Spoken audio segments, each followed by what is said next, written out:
আরো সময় ক্ষেপণ হবে, আরো বিলম্ব হবে।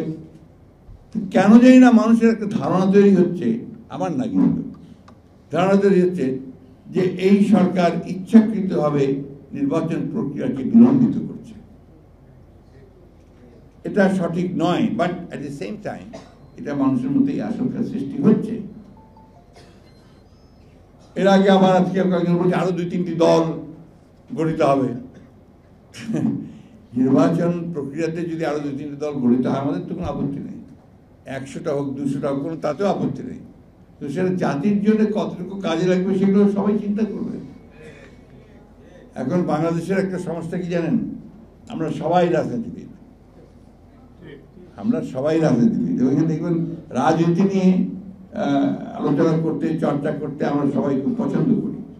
আবার আপনাদের সোশ্যাল মিডিয়াতে একদম মারাত্মকভাবে সুযোগ সৃষ্টি করে দিয়েছে সবাইকে রাজনীতিবিদ হওয়ার, সবাইকে সাংবাদিক হওয়ার, সবাইকে ইউটিউবার হওয়ার, সবাইকে ফিলোসফার হওয়ার, তাই না? সবাই হয়ে গেছে। এইভাবে ভালো কথা, সকলের পার্টিসিপেশন হচ্ছে, সবাই কাজ করছেন। এটাকে একটা জায়গায় আনতে হবে তো, বাংলাদেশকে তো একটা দিকে পথে নিয়ে যেতে হবে তো। আমরা একটা কথা খুব পরিষ্কার বুঝি যে শুধু শুধু সুন্দর সুন্দর কথা বললেই কাজ হবে না, কাজ করে দেখাতে হবে।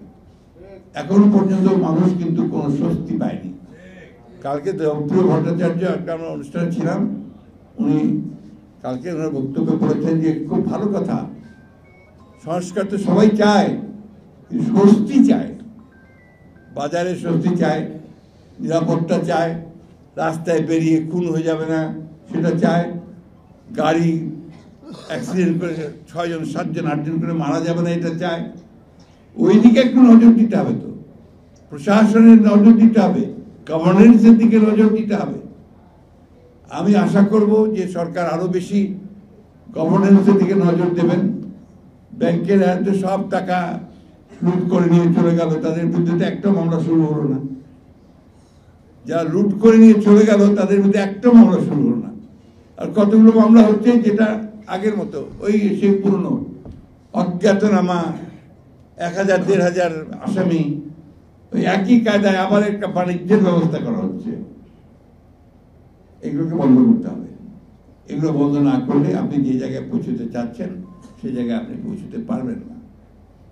আমরা সবাই চাই, যারা বাংলাদেশে আমরা আন্দোলন করেছি, আমাদের আজকাল সবকিছু খাটো করে দেখানোর চেষ্টা করা হয়।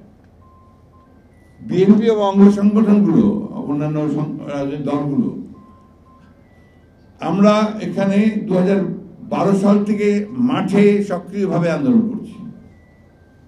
আমাদের নেত্রী, আমাদের চেয়ারপারসন দেশনেত্রী বেগম খালেদা জিয়াকে মিথ্যা মামলা দিয়ে গ্রেফতার করা হয়েছে। 6 বছর তাকে সাজা কাটে, 10 বছর সাজা দিয়ে 6 বছর তিনি সাজা কেটেছেন। আমাদের ভারপ্রাপ্ত চেয়ারম্যান তারেক রহমানকে অন্যায়ভাবে, নির্মমভাবে শারীরিক অত্যাচার, নির্যাতন করে তাকে বিভিন্ন মামলায় আসামি করে দিয়ে তাকে দেশ ত্যাগ করতে বাধ্য করা হয়েছে। আমাদের প্রতিটি নেতা কর্মীর বিরুদ্ধে হাজার হাজার মামলা, 1,25,000 মামলা আমাদের বিরুদ্ধে, আসামির সংখ্যা 62 লক্ষের উপরে।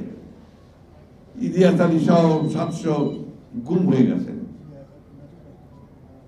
এই বিষয়গুলো তো এই দেশে গণতন্ত্রের জন্যই এই আন্দোলন সংগ্রামগুলো হয়েছে।